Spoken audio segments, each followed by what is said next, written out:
found a tube, and the minute I opened it, the smell transported me through This One's Wife. They are trying to destroy the royal family. Hello, I'm H.G. Tudor.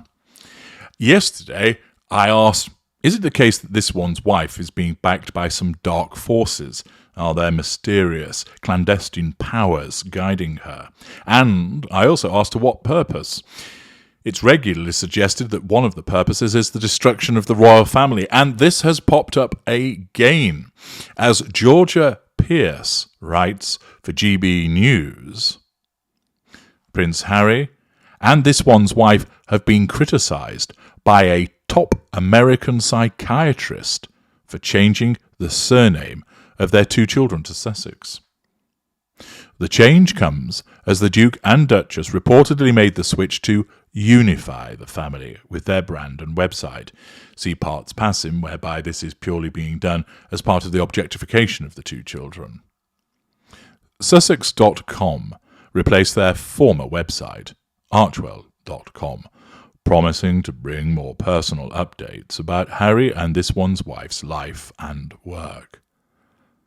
Rather than being known as Mountbatten Windsor, Archie and Lilibet have been known as Archie Sussex and Lilibet Sussex since King Charles's coronation in May 2023. Have they now? Do you think This One's Wife stands at the back door yelling, Archie Sussex, come and get your oat latte? And Lilibet Sussex, what are you doing against that palm tree? Stop it, you naughty girl. The Prince and Princess of Wales's children also go by their royal titles at school and are named George, Charlotte and Louis Cambridge, although we all know that Louis's real name is Loose Cannon Louis. The royal couple faced widespread backlash for using their regal titles and a royal crest on their new website, sparking calls for their titles to be stripped completely. And while we're at it, tar and feather them.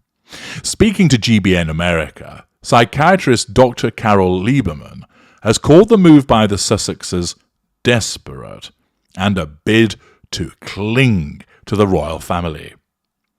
Royal commentator Petronella Wyatt has argued that revoking the Duke and Duchess of Sussex's titles would elevate their brand as they become the Prince and Princess of Sussex.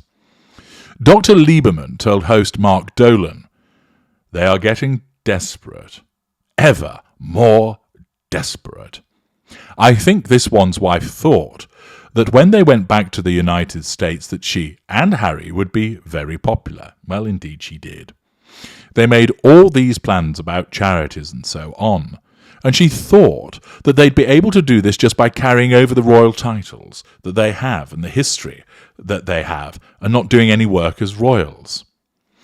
Dr. Lieberman claimed they are finding that, in fact, their popularity has gone down tremendously. So she's desperate now to cling to anything royal. And again, that's a fair assessment and what many people have been saying.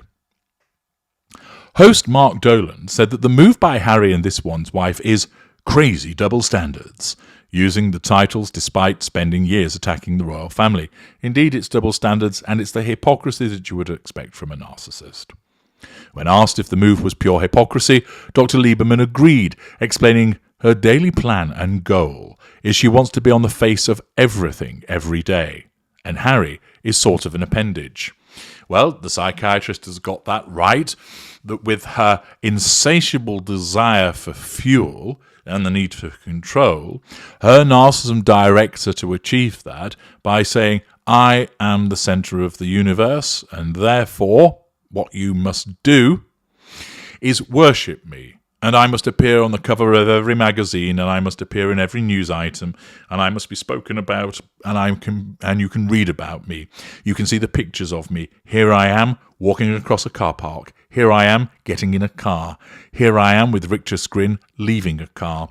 Here I am, coming out of a restaurant. Here I am, going into another restaurant, walking past Cameron Diaz, who honestly is a close personal friend of mine.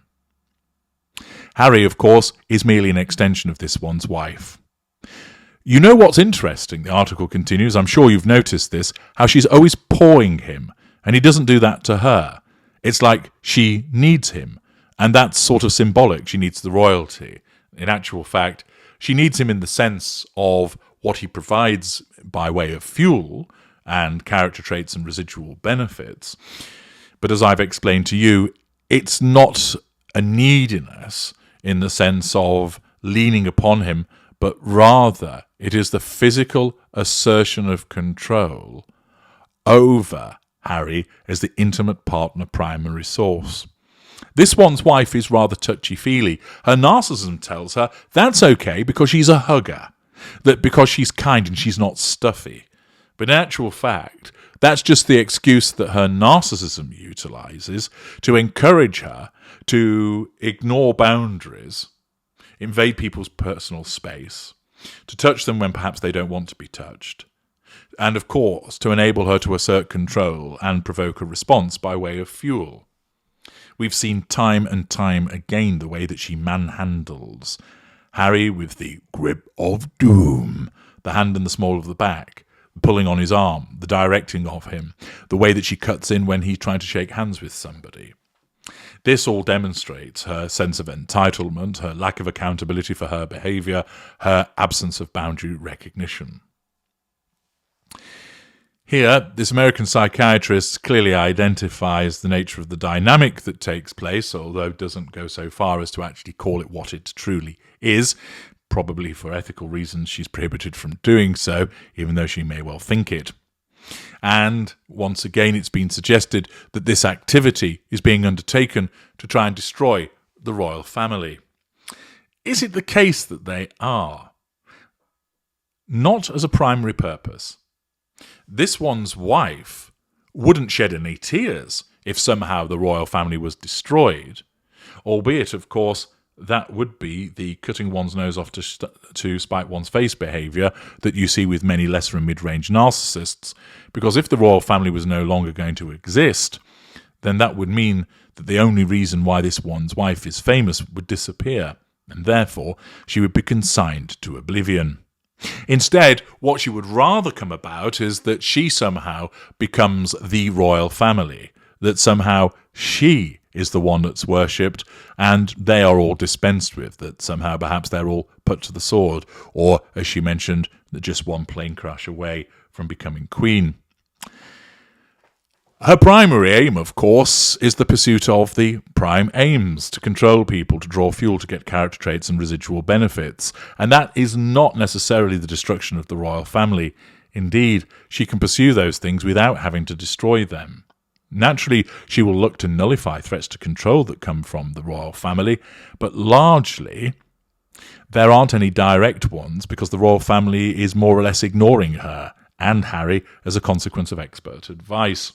And the only time that it causes a problem for her is when she goes and looks at what the royal family is up to and learns that William is again doing great charitable works, or Catherine's looking fantastic as she's out meeting people, Charles is gaining support and sympathy as a consequence of his cancer diagnosis, etc., etc.